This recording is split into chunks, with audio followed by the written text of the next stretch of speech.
السلام عليكم ورحمة الله وبركاته. ازيكم يا شباب؟ يا رب تكونوا بخير. تعالوا كده نعمل مع بعض الترايل التاسع في البيور. ربنا كده يرزقنا وإياكم التوفيق إن شاء الله. نقول بسم الله. أول سؤال بيقول لي اف اوف اكس ايكوال لين اكس بلس 1، عايز السكند ديريفيتيف. طيب أنا عارف إن ديريفيتيف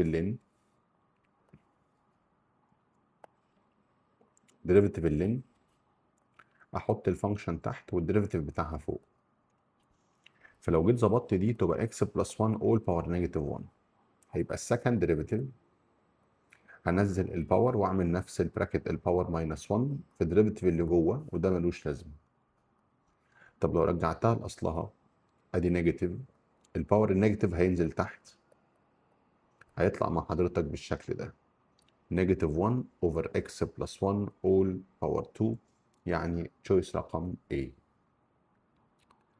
السؤال التاني بيقول انتجريشن 2 اكس كوزين اكس باور 2 ساين اكس باور 2. طيب بالراحه كده، ده فراكشن فعلى طول هنعمل تيست الفراكشن. لو انا مسكت اللي تحت ده عملت له ديريفيتيف، فديريفيتيف الساين بكوزين وديريفيتيف الانجل ب 2 اكس. طب هل الديريفيتيف ده موجود فوق؟ موجود فوق. يبقى حضرتك مفيش ديريفيتيف بيتاخد، هتبقى لين ابسوليوت ساين اكس باور 2 وادي بلس سي، يعني تشويس رقم A. نيجي للسؤال اللي بعده. مديني كومبلكس نمبر، الكومبلكس ده هو عباره عن ايه؟ نيجاتيف 2 روت 3 ماينس 2 اي. جميل. بيقول لي in the opposite figure عايز الثيتا. الثيتا اللي هو كاتبها في الشيب ده هي ما بين الكومبلكس نمبر والنيجاتيف اكس اكسس. طب بالراحه، هو حضرتك لو انت بالراحه كده مسكت الرقم ده على الكالكليتر، هيطلع لك ان الار ب 4 وان الانجل هتبقى نيجاتيف 150. جميل. نيجاتيف 150 معناها ان دي كده من اول البوزيتيف اكس اكسس لحد الكومبلكس نمبر دي نيجاتيف 150. طب هي نيجاتيف ليه؟ عشان كلوك وايز. طب سيبك من النيجاتيف، خلينا نتكلم على ان دي اوريدي اصلا 150. طب هو عايز الثانيه دي، فلو عملنا 180 ماينس 150 هتطلع لحضرتك بكام؟ ب 30. شكرا، يبقى تشويس رقم سي. نيجي بعد كده في نمبر 4. بيقول لي in the expansion of كذا according to descending power of x if the coefficient of t5 equal كذا، عايز ال n. طب تعالى نجيب ال coefficient of t5.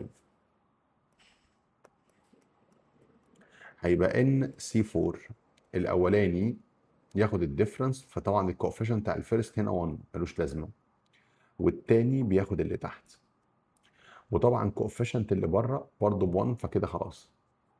كل ده ايكوال كام؟ ايكوال 240. طب 2 تو باور 4 يعني 16، لما نوديها هناك بالديفايد هيبقى ان سي 4 ايكوالز، نجيب الكالكوليتر كده،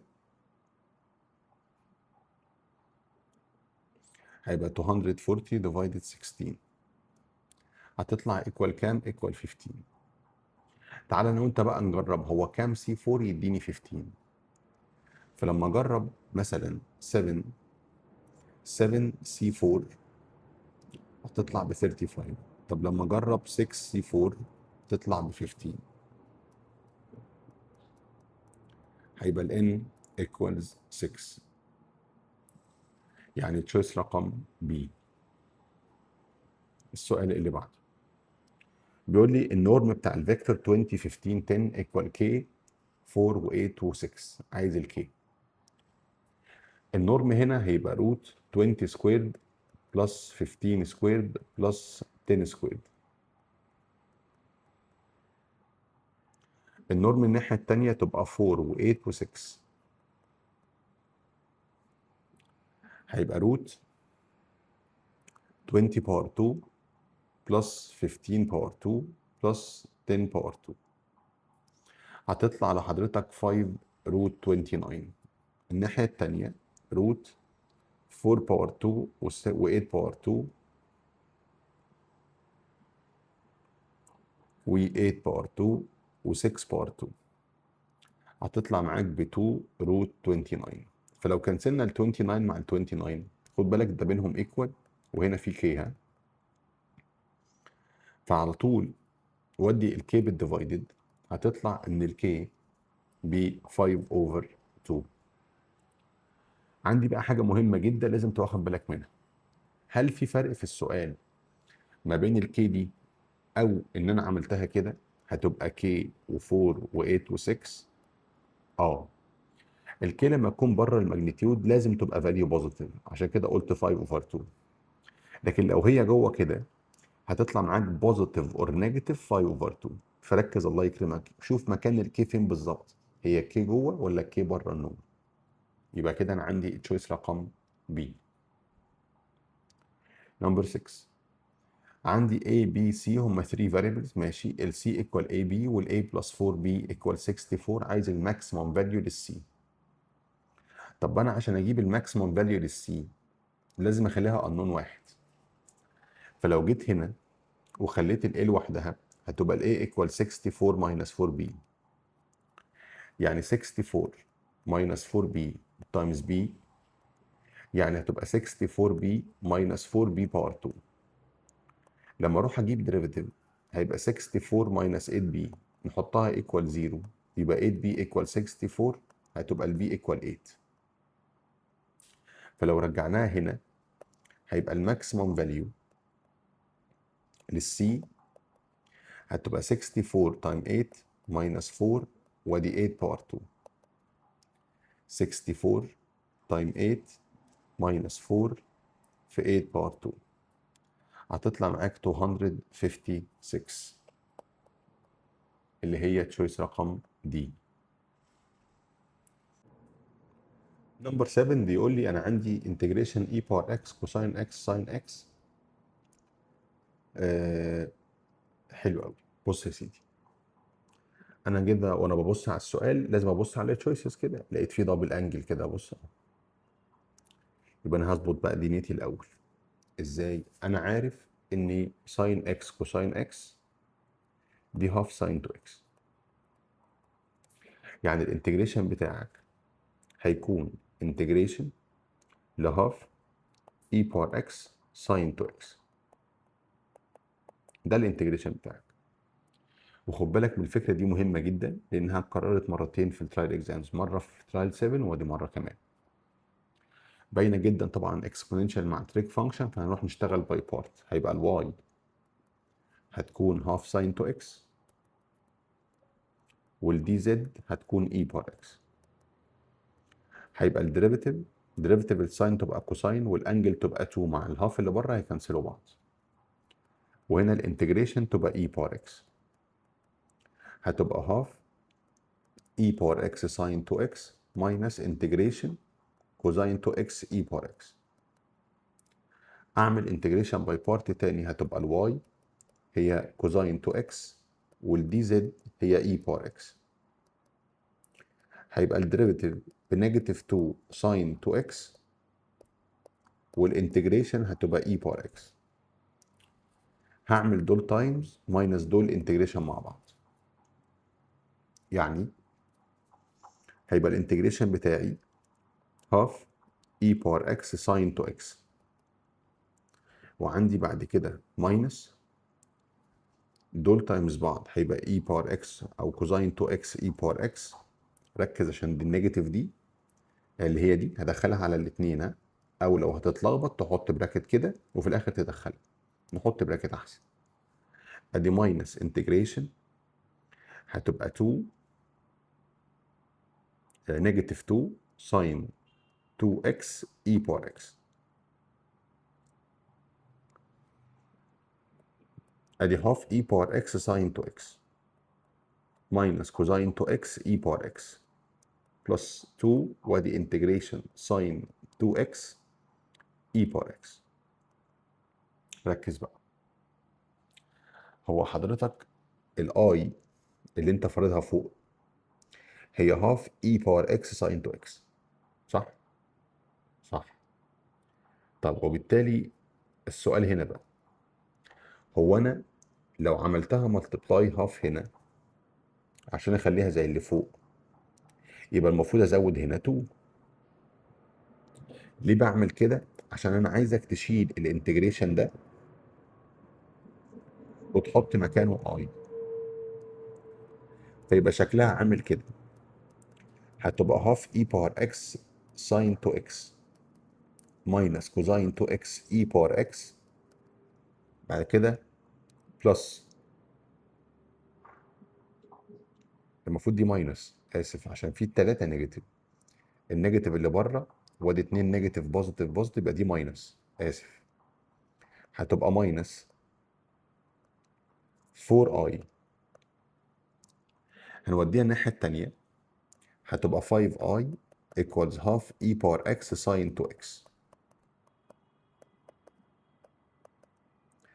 طب اعمل divided by 5 وخد ال e power x بالمرة كومن فاكتور، هيبقى e power x ده divided 5 بقت 1 over 10، وده divided 5 تبقى negative 1 over 5 cosine 2x.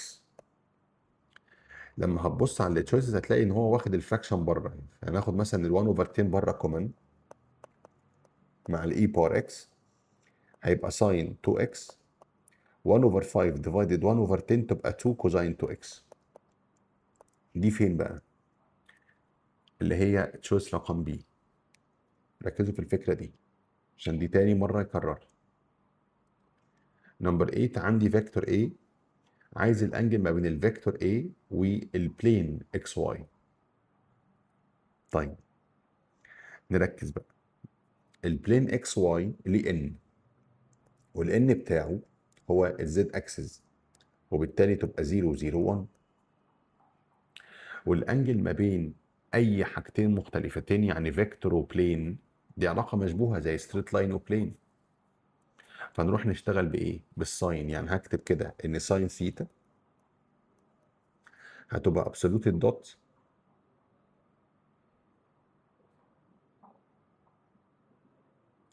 على نورم كل واحد.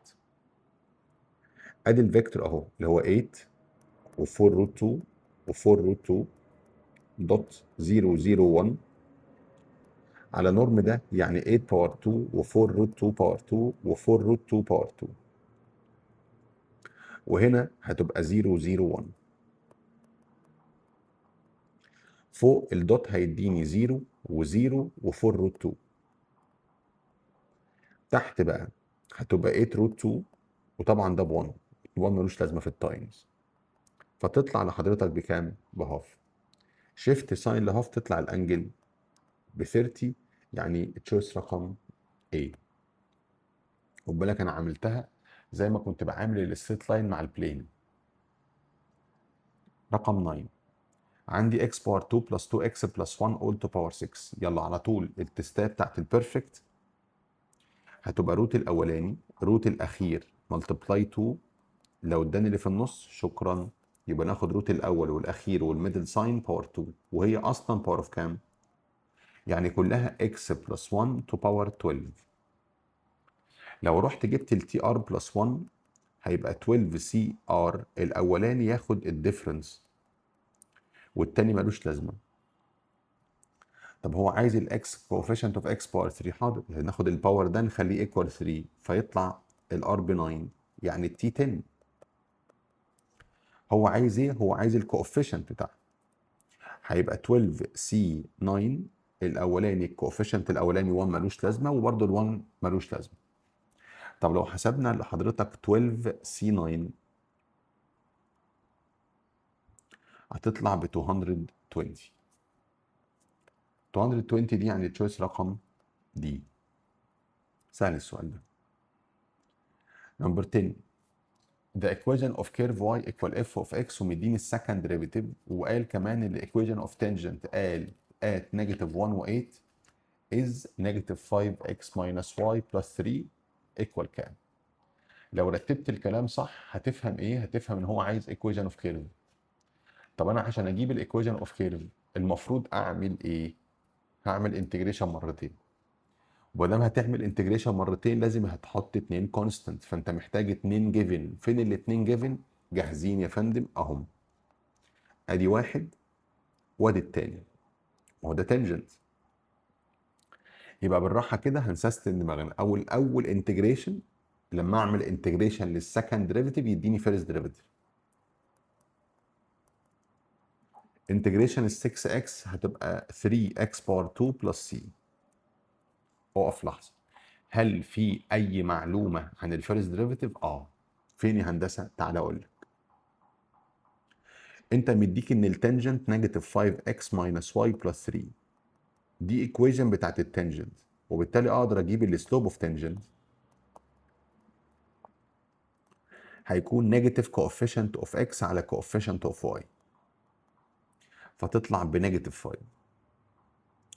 طب ده التانجنت ده عند مين؟ قال لك عند الاكس ايكوال نيجاتيف 1.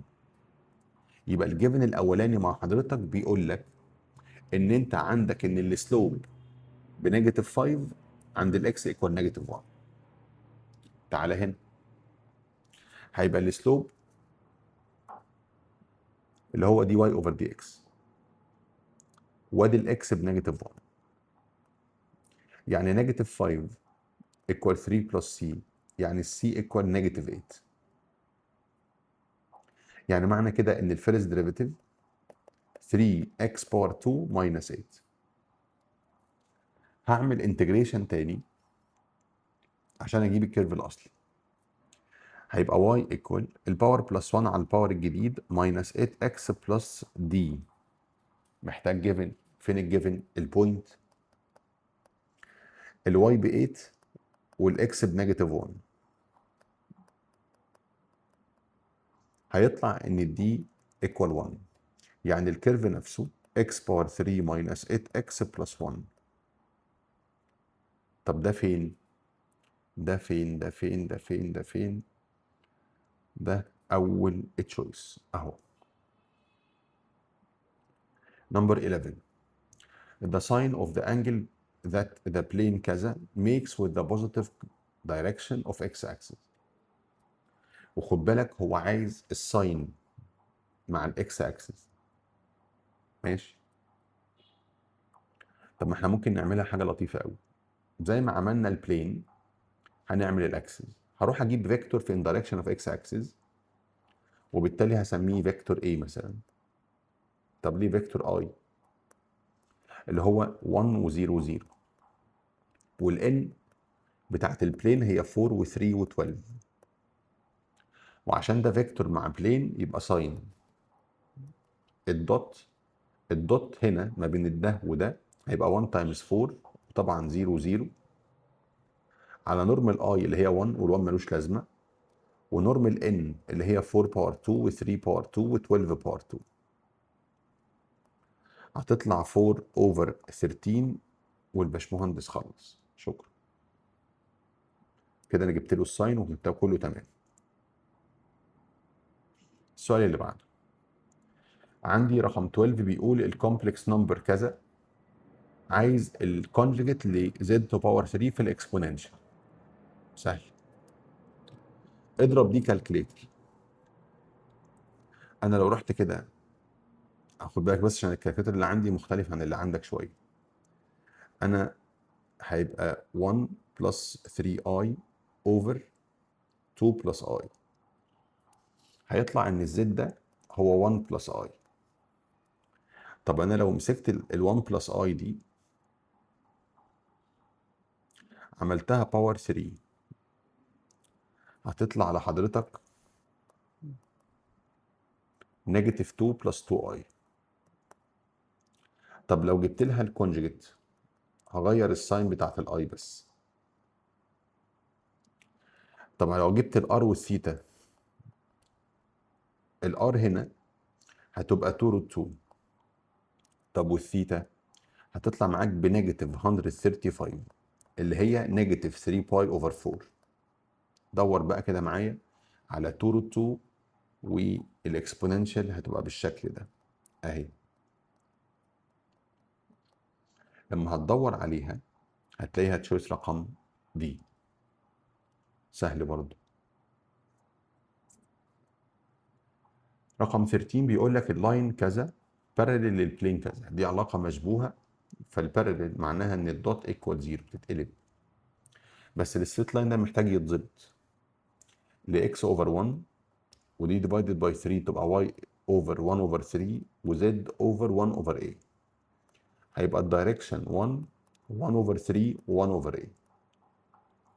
البلين ليه n يعني 1 و 3 و 2.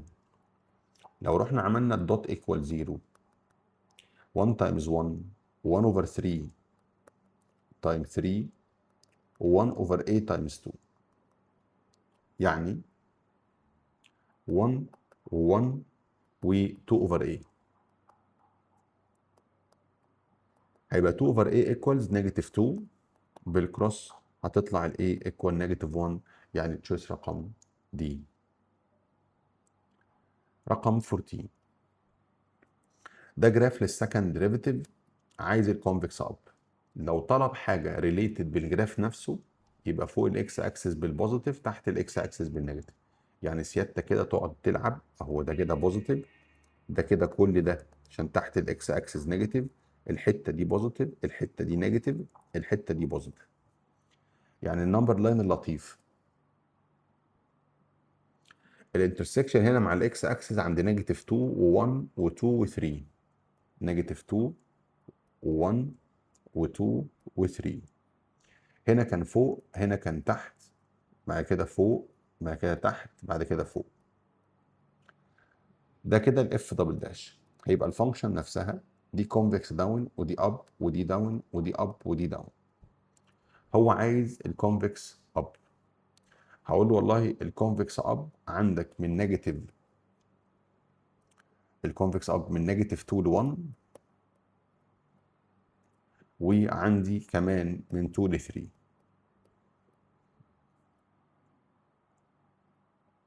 من 2 ل 3 يعني التشويس رقم B.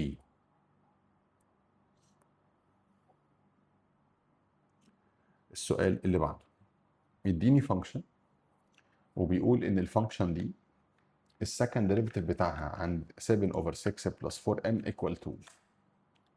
عايز الفاليو اوف m. سهل. تعال نجيب سكند ديريفيتيف. الديريفيتيف الاولاني هيبقى 6x باور 2 minus 10x plus 4. السكند ديريفيتيف هيبقى 12x minus 10. السكند ديريفيتيف عند 7 over 6 هيبقى 12 في 7 over 6 minus 10 فتطلع لحضرتك ب 4. لما ارجع للايكويشن الثانيه دي هيبقى 4 plus 4m equals 2 يعني 4m equal negative 2 يبقى ال m equals negative half يعني choice رقم B. بجد الامتحان حلو. رقم 16 الفوليوم of the solid generated by revolving the region bounded by الكيرف ده واللاين ده وقال ان ال A وال B هما positive constants. عايزها complete revolution about x axis. طيب انا هنا مش محتاج اي حاجه غير اكتب الفوليوم صح. يعني بره في باي والانتجريشن من 0 ل a والكيرف ده يتعمل باور 2 فالروت هيتكنسل يبقى a x بلس b. هنا بقى دي ما فيهاش كالكوليتر خالص. اعمل انتجريشن هيبقى a x باور 2 اوفر 2 بلس bx. كل ده من 0 ل a يعني باي عوض بالاي هتبقى a باور 3 اوفر 2 بلس ab ماينس هتعوض بزيرو باي باي كلها زيروز فتبقى باي ادي هاف a باور 3 بلس ab. طب انا كده خلصت. دي بقى انهي واحده؟ لو ركزت هتلاقيها اهي موجوده زي ما هي اهي تشويس رقم B. سؤال رقم 17 بيقول ax عندي expansion ل ax plus 3 to power 11 according to descending power الريشيو between ال coefficient of t4 و t3 هتكون 9 over 5. عايز الايه؟ طيب coefficient of t4 على coefficient of t3 هيبقى n minus r الصغيرة plus 1 على r الصغيرة times coefficient of second على coefficient of first. كل ده 9 over 5. 11 minus 3 8 plus 1 9 9 divided by 3 تبقى 3 times 3 over a equal 9 over 5. يعني 9 over A equal 9 over 5 باينة جدا، يبقى ال A equals 5 يعني choice رقم B. نمبر 18 مديني interval وعايز الابسولوت ماكسيمم. طب قبل ما اشتغل بس في باور على اللين دي بيستفزني جدا يعني. هيبقى 4 لين x over 3x. تعال نروح نجيب الديريفيتيف برول الديفايد. هيبقى تحت باور 2 تحت في ديريفيتيف فوق ماينس فوق في ديريفيتيف تحت. هناخد اللي فوق ايكوال 0. اللي فوق ايكوال 0 ركز الاكس دي هتتكنسل مع الاكس دي، هيتفضل لك كام؟ 12. يبقى 12 سوري هيبقى 12 ماينس 12 لين اكس ايكوال 0. يعني 12 لين اكس ايكوال 12 يعني لين اكس ايكوالز 1 يبقى الاكس ايكوال اي. موجوده في الانترفال؟ موجوده في الانترفال. اوكي. لكن لو خدت اللي تحت خليته ايكوال 0 هطلع الاكس بزيرو، والزيرو مش موجوده في الانترفال فما تحرقش بنزين على الفاضي، كبر دماغك. تعالى بقى ناخد الاي اللي احنا طلعناها الكريتيكال وال1 اوفر اي والاف اوف اي باور 2 ونعوض في الاصليه. هتبقى 4 لين اي على 3 اي، تطلع مع حضرتك 4 اوفر 3 اي عشان لين اي ب 1. هنا 4 لين 1 اوفر اي على 3 اي، واسف 3 1 اوفر اي، هتطلع مع حضرتك بص اللين 1 اوفر اي دي هنعملها كده لين اي باور نيجاتيف 1 فنطلع دي بره، هتبقى نيجاتيف لين اي ولين اي ب 1 يعني كلها نيجاتيف 1. ففوق تبقى نيجاتيف 4 وتحت 3 وتحت اللي تحت يطلع فوق اهي. اللي بعديها تبقى 4 لين اي باور 2 على 3 اي باور 2. طلع دي بره هتبقى 8 وطبعا لين اي ب 1 على 3 اي باور 2. انت محتاج تعرف الماكسيمم فيهم. معلش اتعب معايا قول لي 4 اوفر 3 اي هتطلع تقريبا ب 0.49. طب اللي بعديها هنعمل بقى دي بالمره، هيبقى هنا 8 هتبقى دي 0.36. التانية هتبقى نيجاتيف 4 نيجاتيف 4 اي على 3.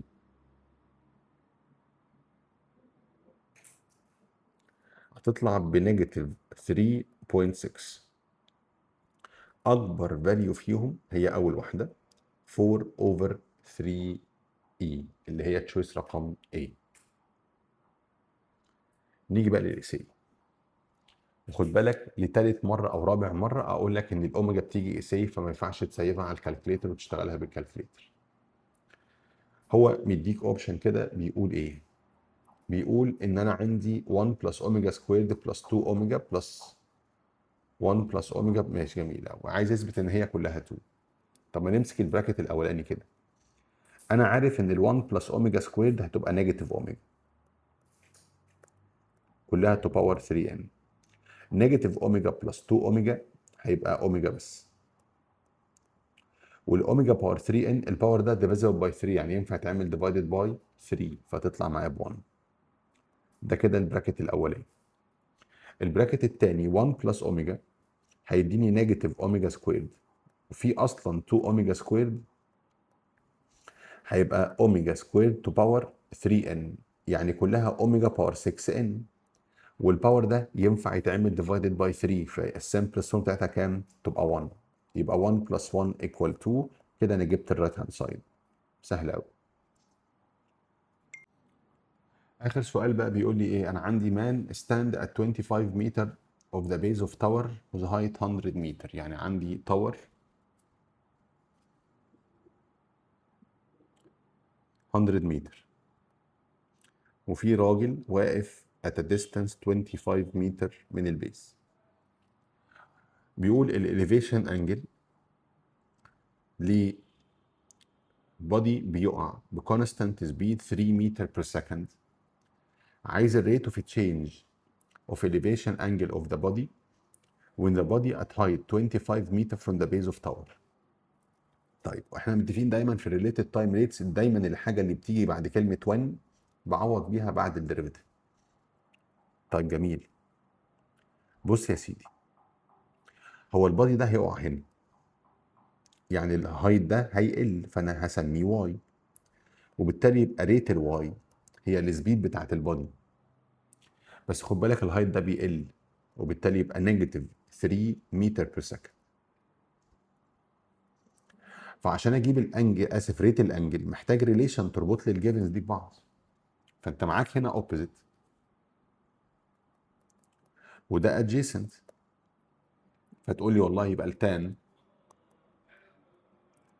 equal opposite over adjacent، يعني 25 tan theta equal y، يعني 25 sec square d theta over dt equals dy over dt. عندي ال dy over dt بنيجاتيف 3، ال d theta over dt احنا عايزينها، السيك بقى احنا محتاجين نجيبها. ازاي؟ هو قال عايز الريت بتاع الاليفيشن انجل لما كان على هايت 25. جميل، ترانجل صغير كده، هو الراجل ما اتحركش من مكانه والبادي بقى على هايت 25، فانا عملت كده ايسوسيلس.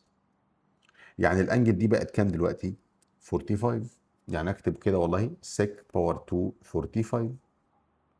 طب هي سيك باور 2 45 بتحسب ازاي؟ تعالى اوريك. هحسب كوساين 45 بس، حلو، واعملها باور 2 عشان عايز سيك باور 2 تطلع لي هاف. اقلبها، يبقى الكوساين باور 2 تطلع بهاف، يبقى السيك باور 2 45 هتطلع لي ب 2. واديهم هناك بالديفايد، هيطلع ان ريت الانجل بنيجاتيف 3 اوفر 50 وتبقى راد بير سكند. شكرا. وده كان اخر سؤال في الامتحان. اوفر اول امتحان حلو قوي، مفيهوش افكار رخمه، كل الافكار الرخمه اللي كانت موجوده فيها متكرره هو جابها لك قبل كده في ترايلز قبل كده، فالمفروض تلاقي ان ايدك ماشيه فيها كويس يعني. نتمنى لكم كل الخير يا رب، ان شاء الله ربنا يخلصها لكم على خير. السلام عليكم.